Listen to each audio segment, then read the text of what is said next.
Welcome to Rethinking Europe, the podcast series of the European Integration Association, where we critically examine Europe's political, legal, and strategic future beyond orthodoxies and easy answers. I'm Aybars Öztuna, Global Partnerships and Fundraising Lead at the European Integration Group, and today I'm delighted to be joined by Seyide Direk, a leading voice at the intersection of EU law, sustainability, and social innovation. Seyide holds a Master of Laws in Law and Sustainable Development from the University of Milan, as well master's degree in European and Global Studies from the University of Padova, an academic trajectory that uniquely positions her to interrogate Europe's regulatory ambitions alongside its global responsibilities. She currently serves as the founder and president of the European Center for Social Innovation, where she works on rethinking policy-driven solutions to Europe's structural social challenges. And as a regulatory lead at Challenger Research, contributing strategic insights on EU governance, sustainability frameworks, and economic transformation. In today's episode, we will be moving beyond surface level policy debates to unpack the deeper legal, normative, and geopolitical questions shaping Europe's future. Seyide, it's a real pleasure to have you with us. Welcome to Rethinking Europe. Thank you for having me. It's a pleasure to be here. The EU has long framed itself as a normative power, yet the post-2022 security environment has pushed it towards strategic autonomy. Is the EU experiencing a paradigmatic shift away from norm diffusion toward interest-based legal pragmatism, or are we witnessing a sophisticated recalibration of normativity under systemic pressure? I will describe the current phase as more like a recalibration, not an abandonment. So the EU still grounds its legitimacy in norms, rule of law, proportionality, and fundamental rights, of course. The foundations remain intact. So what changed after 2022 involves operating environments. So like the security shocks, the supply chain fragility, the energy disruption, the geopolitical rivalry, and the policymaking now pretty much integrates resilience, risk reduction, and the strategic capacity alongside with the traditional market integration goals. So you see this in several areas. So first, industrial economic security policy. So in these instruments such as the European Chips Act, the Critical Raw Materials Act, and the FDI screening frameworks pretty much reflects defensive regulatory logic. So the objective is not ideological protectionism, but rather it's the continuity of the production, technological sovereignty, and the reduced dependency on the single suppliers. The second will be the semiconductor supply chains.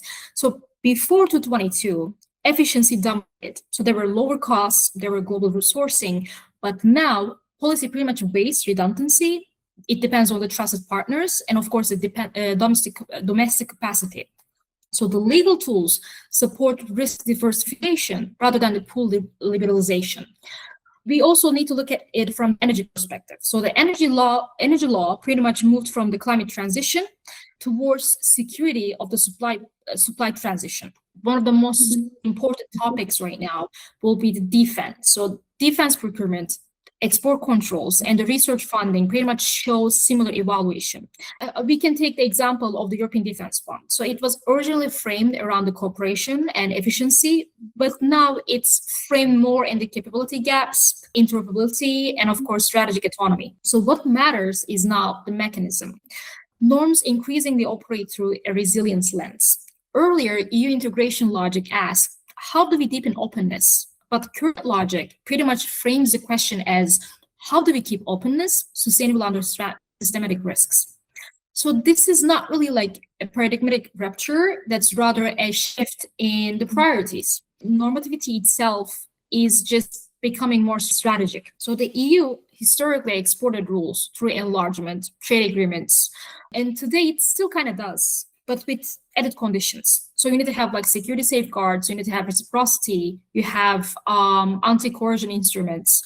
So as someone working between policy, regulation, and research, I find this evolution pretty much reasonable because Europe faces simultaneous pressures. There's like internal cohesion challenges, there are external security threats, there's also technological competition, there's a global competition. So pretty much a rigid normative posture detached from material realities will weaken the credibility. So a purely interest-driven posture detached from values will also weaken the identity. So at the same time, EU is trying to balance both. So the tension, I will say, is real. The trade-offs are visible. So the debates intensify around the state aid, the fiscal flexibility, and the defense spending. But the core architecture remains pretty much anchored. So if to be like more precise, the EU is embedding its normative model within a geopolitical risk management framework. So it's not less normative, it's rather more conditional, more security aware, and it's also, of course, more resilient. I will say this distinction is important. EU sustainability policy increasingly migrates from soft law into binding regulatory frameworks like taxonomies, CSRD, and CBAM. At what point does sustainable development cease to be a policy objective and become a justiciable constitutional principle of the EU legal order? And are member states prepared for that transition? In legal terms, sustainable development already sits close to the constitutional status, right? So the Article 3OT of the Treaty of the European Union explicitly commits the Union to sustainable development. Article 11 and Article 191 of the Treaty of the Functioning of the European Union embed environmental integration and precaution. So the Charter, the secondary legislation, and the Court of Justice, it reinforced this trajectory. So the shift we absorb now is operational. Soft commitments moving into binding and more enforceable obligation. If you look at it from the taxonomy, the CSRD, and the CBAM, there's like the matter is important because first of all, it's a policy objective guides legislation, and it also is a constitutional principle constraints that is that is related to legislation and the state action. So once sustainability norms generate, there is a direct obligation, there is enforceable rights and duties, judicial review standards, and of course, courts treat them as legal benchmarks, not as political aspiration. We are approaching that threshold today. For example, with the EU taxonomy regulation, it was originally framed as a classification system, but in practice, it influences the investment flows, the disclosure duties, risk assessments.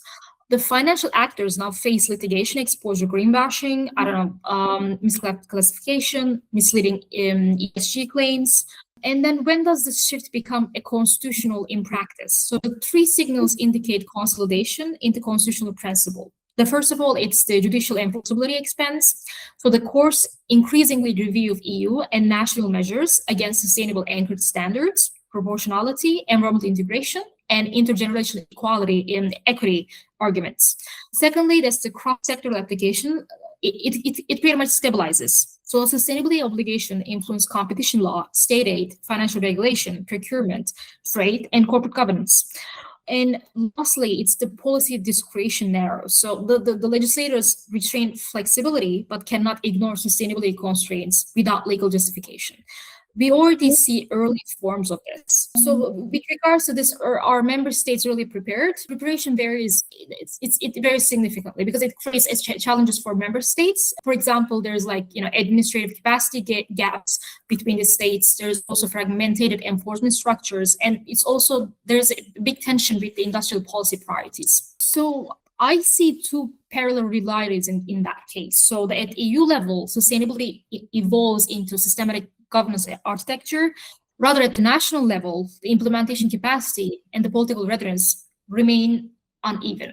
And the risk is not really legal overreach, the risk is pretty much asymmetric adaptation. Between trade, climate policy, migration compacts, and security cooperation, EU external action is governed by overlapping legal bases. Has the EU's external action framework reached a point of functional fragmentation that undermines coherence, and should we be speaking of a de facto pluralization of EU foreign policy law? Fragmentation does exist, but I wouldn't call it like a dysfunction. I would call it a structural complexity under pressure. EU external action was never built as a single unified foreign policy system. It pretty much developed through layers. Like it combined the foreign common foreign and security policy, trade policy, development cooperation, neighborhood policy, migration, and of course, like each of them rests on a different treaty provisions, voting rules, institutional roles, and the judicial oversight mechanism. So for years, this multi-based design worked because priorities pretty much aligned. Economic integration dominated, external policy followed a market logic, so consensus proved easier. And geopolitical environment changed faster than the legal architecture. So now the EU conducts external action across domains that pull in different directions. So we have trade openness and economic security. We have migration management versus fundamental rights.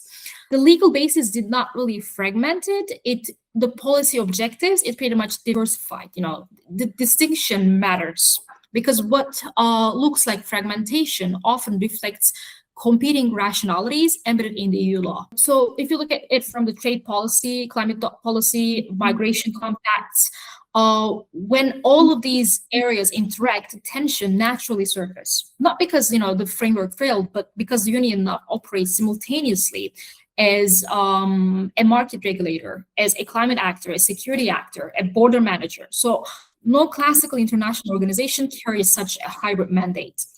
Is coherence undermined in this case? It becomes harder, but it's not really absent because the treaties already require consistency across external policy. So the challenge lies in execution. Different decision rules pretty much produce asymmetry. From the outside, the partners sometimes struggle to read the EU's position. From the inside, coordination costs pretty increase. Yet, polarization also brings advantages. So a single rigid foreign policy doctrine would limit flexibility.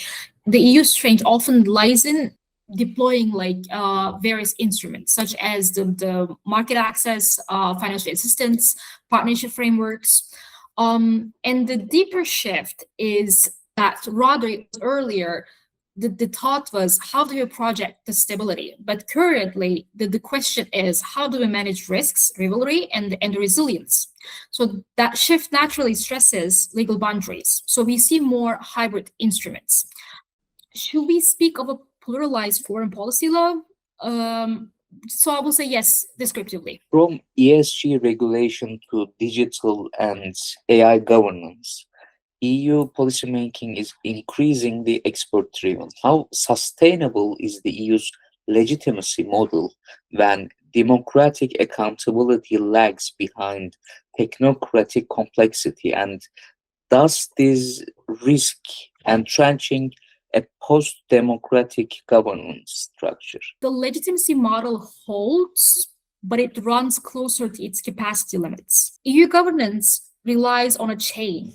So the Commission proposes, the Parliament and Council legislate, Member States enforce, and the Court review, transparency rules, and impact assessments support the cycle. And of course, expert input belongs in every step.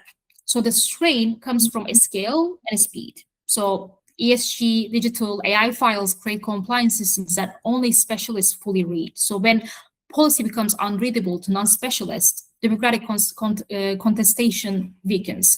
So people debate slogans, not provisions, which creates two risks. The first one will be the interest groups with technical capacity dominate the agenda setting.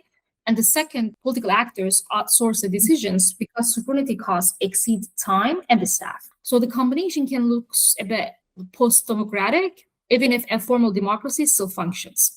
For example, with some concrete examples, the AI Act style governance. So the core obligation depend on the technical standards, conformity assessment, and the post-market monitoring.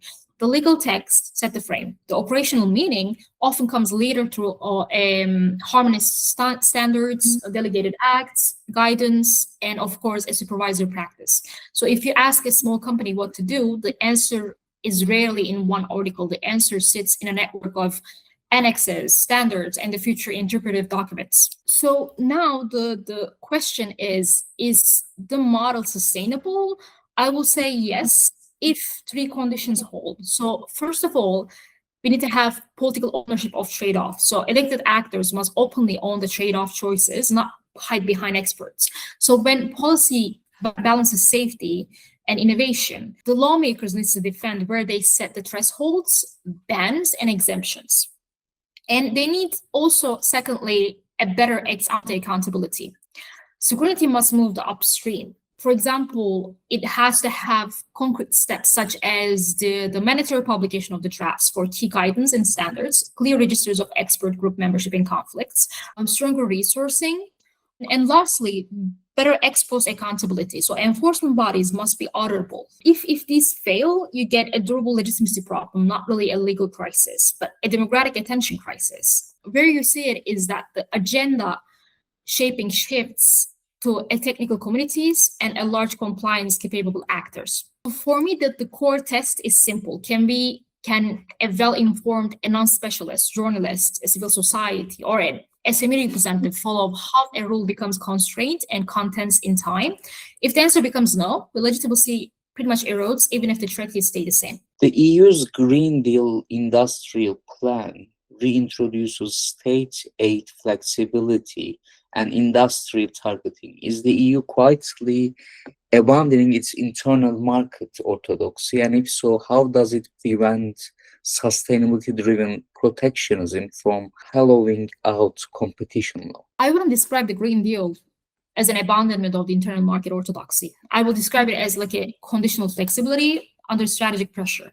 Because the EU pretty much faced three simultaneous constraints. So there's like decarbonization timelines, there's like global subsidy races, there's also industrial competitiveness.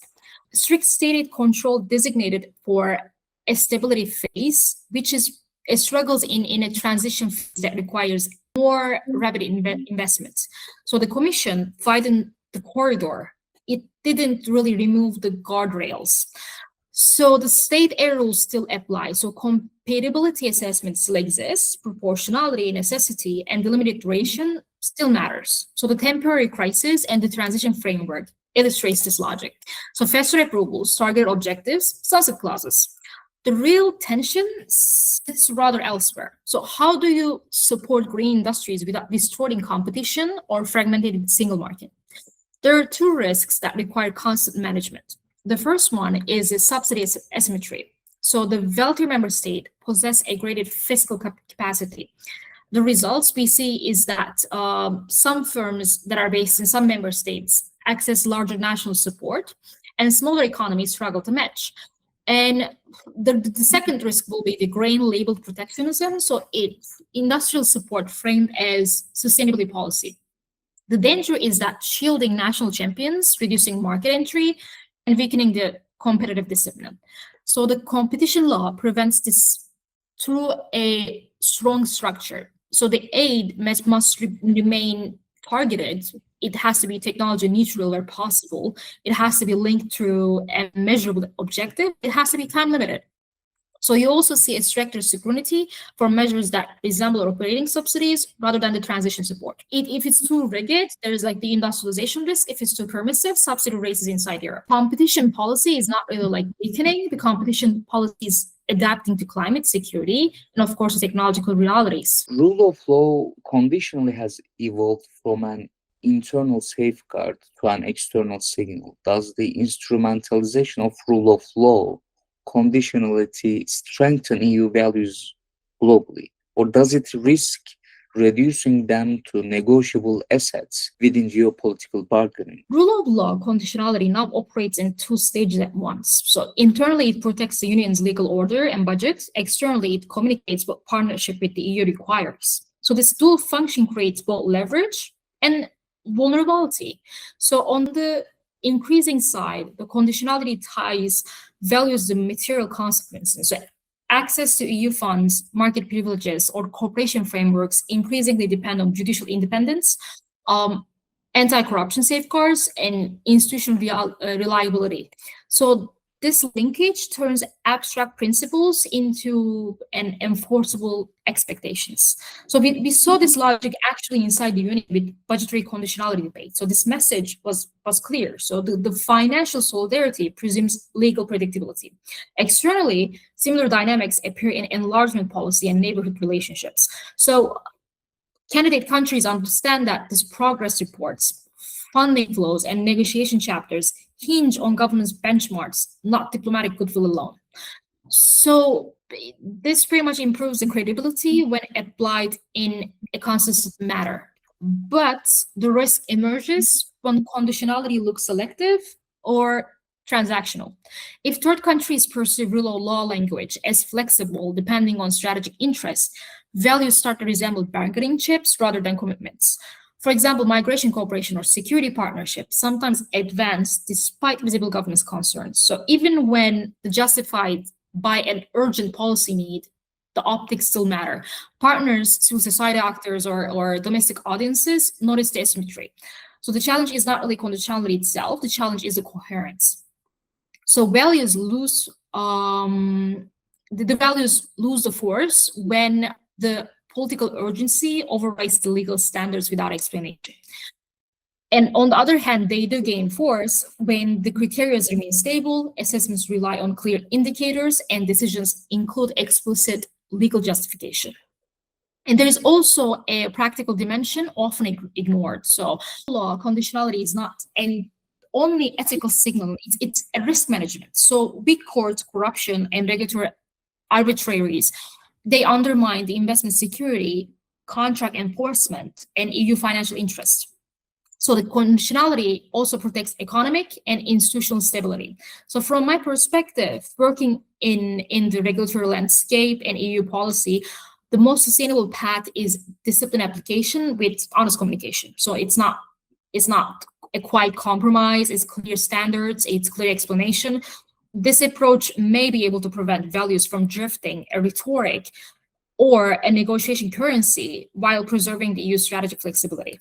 EU instruments like CBAM and supply chain due diligence export EU standards beyond its borders.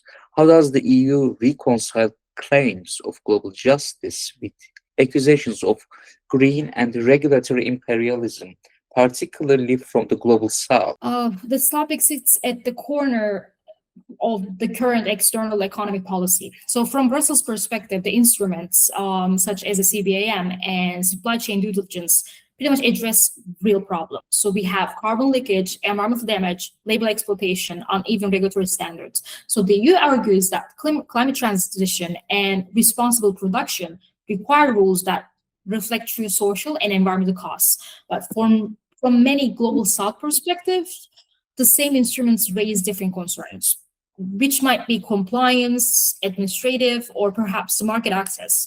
And both readings pretty much contain valid elements. So CBAM, for example, aims to equalize carbon costs between EU producers and foreign competitors. Without such mechanism, emission-intensive production simply relocates. And it might undermine climate objectives and penalizes firms operating under stricter EU regulation. Yet exporters in developing economies often face structural disadvantages, which might be limited to emission management system, verification, and of course the green technology. For a steer or cement producer outside of the EU, compliance is not only technical, it's financial, it's also institutional. So how does the EU reconcile justice claims with imperialism techniques? So the credibility depends on the flanking measures. So you have transitional support, you have financial alignment, you have regulatory dialogue, you have proportionality and sequencing. There is also a strategic reality. So the EU cannot push deep internal decarbonization while ignoring external competitiveness effects. The domestic political support for the climate policy partially rests on fairness perceptions. But fairness must work in both directions. If global south partners associate EU sustainability policy with restricted development space, diplomatic friction intensifies. In practice, the EU narrative shifts from exporting standards to manage and share transition risks. The long-term success of these policies will not be judged only by the emission reduction, but by whether partners experience adaptation, upgrading, or inclusion rather than marginalization. From COVID-19 to energy security and migration, the EU increasingly governs through crisis mechanisms. Has emergency governance become normalized within EU law, and what are the long-term constitutional risks of a union operating in a state of permanent exception? A pattern has emerged. Crisis instruments, once framed as temporary, now appear as a recurring mode of governance. During COVID-19, the Union realized the Article 122 of the Treaty of the Function of the EU, joint procurement, stated flexibility, and the Recovery and the Resilience Facility. Pretty much these tools expand fiscal coordination and the executive discretion. Fifth sunset clauses limited exposed rollback. With energy security, we saw the similar dynamics. So Repower EU, the emergency interventions in the electricity markets, the permitting, and again, urgency justified derogation from standard legislative tempo. So the issue is not really like the emergency governance itself. The treaties, they do anticipate the shocks. The concern lies in the normalization. The repeated reliance shifts expectations have displayed these dynamics. So the exceptional pathways start to compete with the ordinary lawmaking. From my point, I do see three constitutional risks. The first, institutional balance. So the emergency measures threaten the executive, the commission, and the council, and the speed compresses. So the trilogues under time pressure reduce the depth. And secondly is the legal certainty. Temporary derogations accumulate. So overlapping frameworks create interpretive ambiguity for the actors. So businesses face compliance volatility, and the citizens face unclear rights boundaries. And lastly, it also brings the democratic legitimacy. So citizens accept the extraordinary powers during visible crisis. There is also a path of the dependency problem. So the instruments designed for emergencies, once operational, become politically costly, dismantled. And financial facilities, regulatory flexibilities, coordination platforms develop constituencies. So what helps to mitigate these risks, we need a bit more clear temporal limits. We need a bit more stronger anchoring. And of course, judicial review that tests proportionality and necessity over time, not only at adoption. So a union facing serial crisis needs a bit of flexibility as well. A union governed permanently through exception risks, redefining its constitutional identity without explicit treaty change. This is a tension of the polity. This is a subject that the policymakers needs to manage. EU-Turkey relations are effectively post-accession, but not post-integration.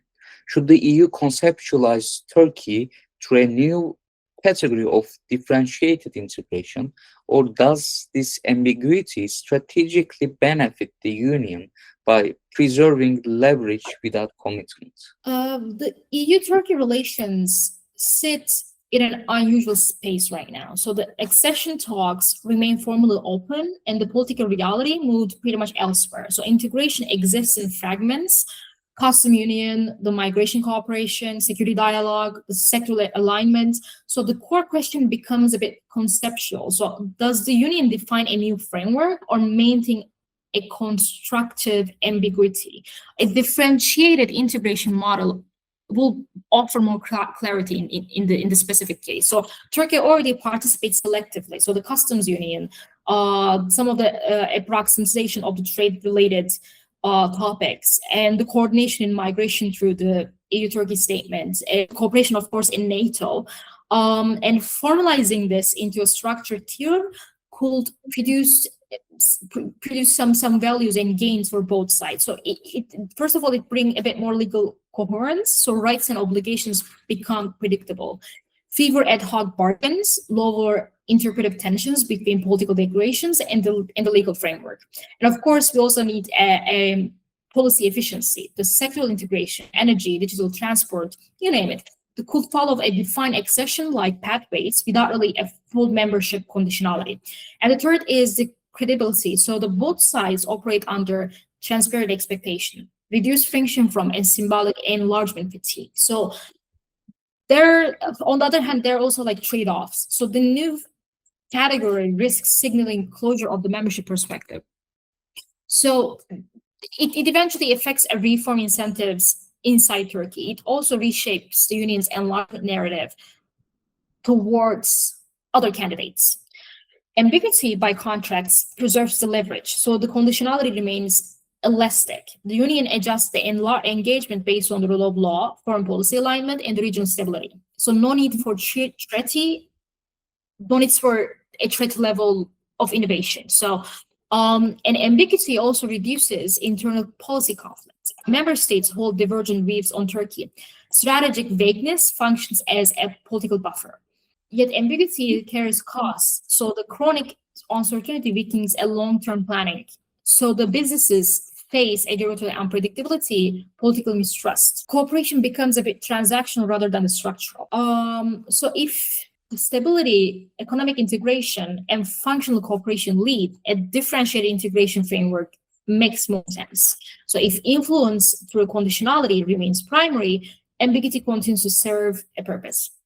So right now, the EU operates with a hybrid logic, a de facto differentiation. And there's a mismatch, which explains the recruiting topics, the recruiting engagements. So the long-term challenge is the consistency. So the Union, which is advocating rules-based order benefits from frameworks that reflects reality rather than the sustained semantic compromise. Turkey is simultaneously a security partner, migration buffer, and normative problem for the EU.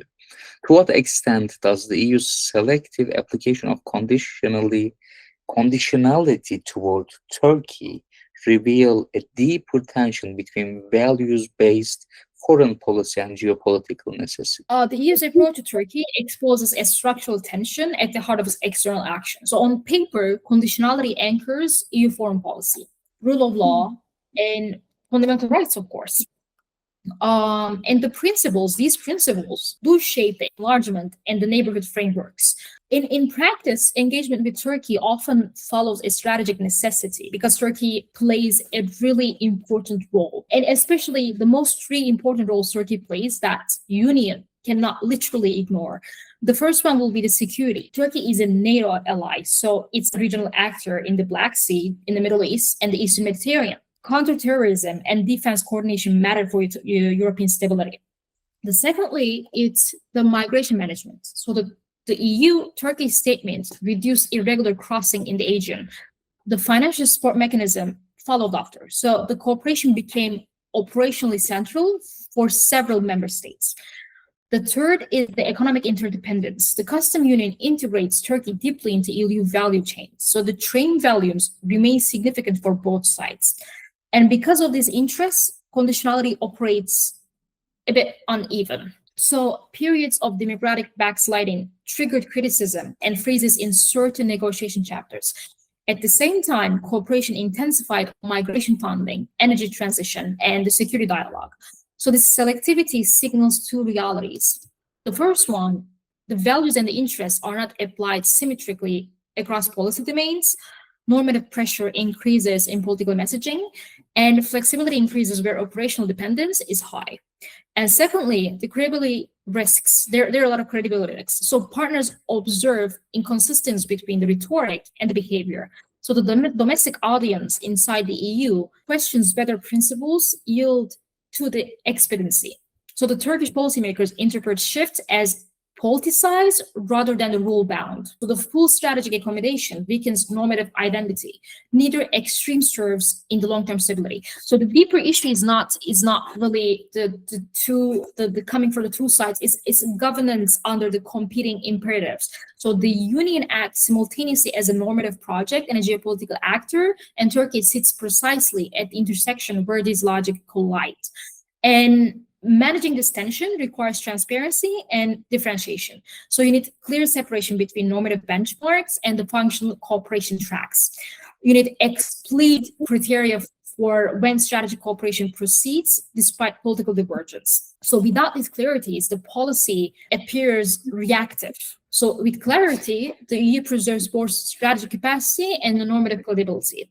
So the Turkey doesn't really create this tension, but at the same time, it makes, tension really, really visible. Seyide, thank you very much for your time and sharing your expertise with us. Thank you for having me. It was a really fruitful discussion.